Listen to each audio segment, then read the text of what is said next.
Selamat sore Pak, selamat datang di situs sejarah Pesanggerahan Langenarjo di Solo Baru. Mohon diperkenalkan. Selamat sore Gusti Nino. Iya, saya perkenalkan, nama saya Purwanto. Saya dari majalah Draft Guru PGRI Jawa Tengah. Saya datang ke pesanggrahan ini bersama 3 orang teman saya. Yang pertama Bapak Dr. Andes Teguh Wibowo, MPD. Yang kedua Mbak Laras Wahyu Gandaningrum.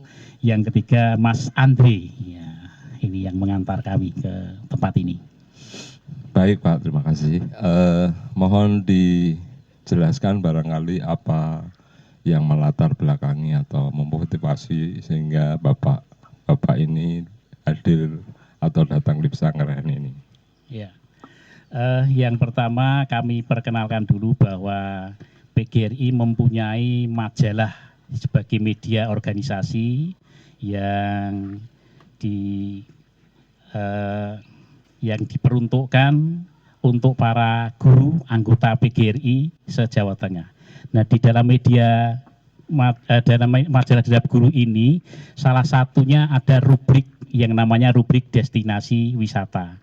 Nah, karena pesanggrahan ini menurut kami merupakan tempat yang sangat luar biasa sebagai peninggalan sejarah yang harus dilestarikan, maka kami tertarik untuk mempublikasikan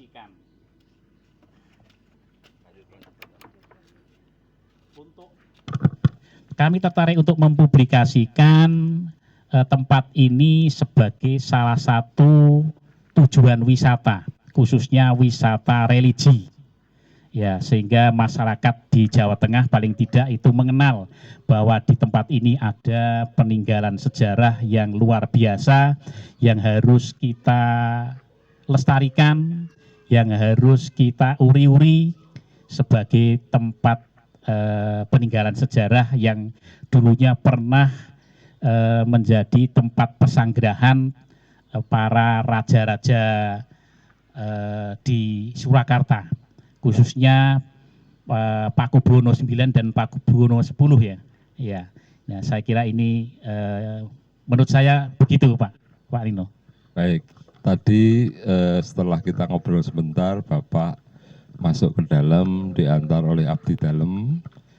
Bagaimana kesan-kesan Bapak melihat di dalam dan diberikan penjelasan hingga sampai ke permandian belerang?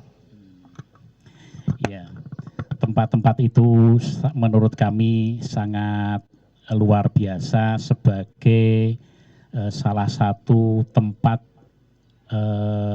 yang memiliki nilai sejarah tinggi, di mana para raja khususnya Pakubuwono IX, Pakubuwono X waktu itu pernah menggunakan tempat-tempat itu sebagai misalnya tempat bersemedi ya.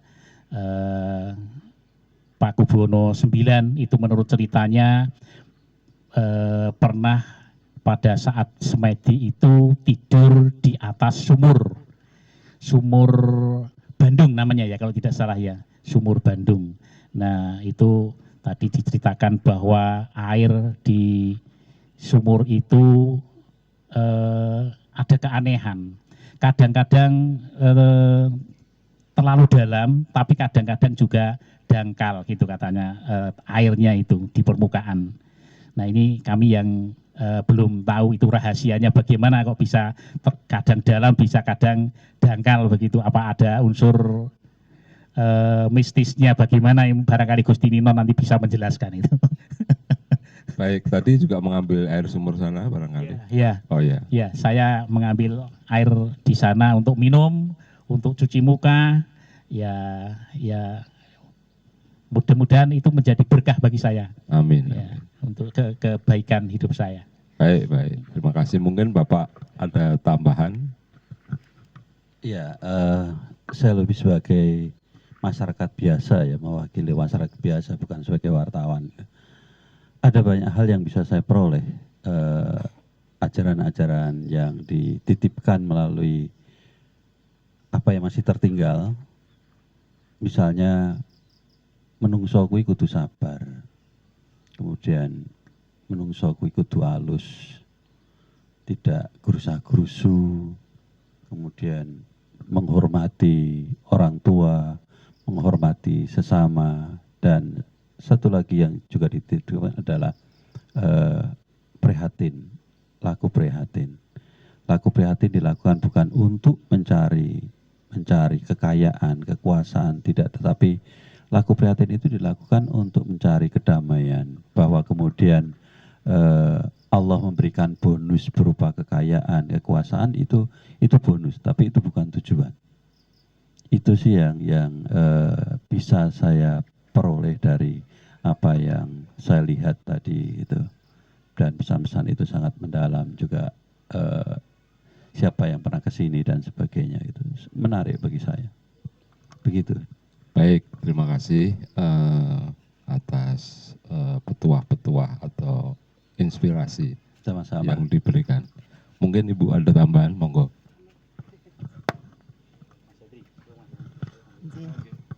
Saya sangat terkesan setelah berkeliling di pesanggrahan ini. Ternyata banyak sekali tempat-tempat sejarah yang tidak, tempat-tempat sejarah yang belum pernah kami dengar ceritanya. Tadi sudah dijelaskan dengan jelas betapa tingginya nilai budaya yang diajarkan oleh para raja di Surakarta sini. Ada pohon-pohon juga yang mengandung sejarah, yang katanya ada pohon sulastri yang bisa mendatangkan jodoh, Sarana untuk jodoh. sarana. Terus ada tempat-tempat semedi itu dari Pakubuwono 9, Pakubuwono 10, itu mengajarkan kita untuk banyak berdoa kepada Yang Maha Kuasa agar kehidupan kita bisa kita dapatkan kebahagiaan dunia akhirat. Itu yang diajarkan oleh para raja di sini. Iya. Matur nuwun. Baik, terima kasih atas komentarnya setelah hadir di pesanggrahan ini. Mungkin ada sepatah dua kata penutup, Bapak silakan. Terima kasih Gusti Nino. Pada kesempatan hari ini kami diperkenankan untuk sowan ke pesanggrahan yang Bapak tinggali saat ini. Kami sudah diperkenankan untuk bisa berkunjung, melihat-lihat kondisi pesanggrahan, kemudian mendapatkan beberapa penjelasan dari Abdi Dalem tadi yang menjelaskan kepada kami.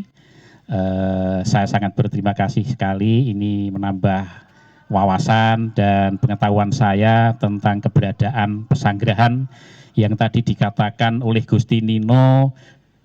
Sebenarnya ada 34 pesanggrahan milik keraton, tetapi saat ini hanya tinggal ini satu-satunya pesanggrahan keraton Kasunanan ya, yang masih terawat. Yang masih terawat, yang lain sudah rata dengan tanah.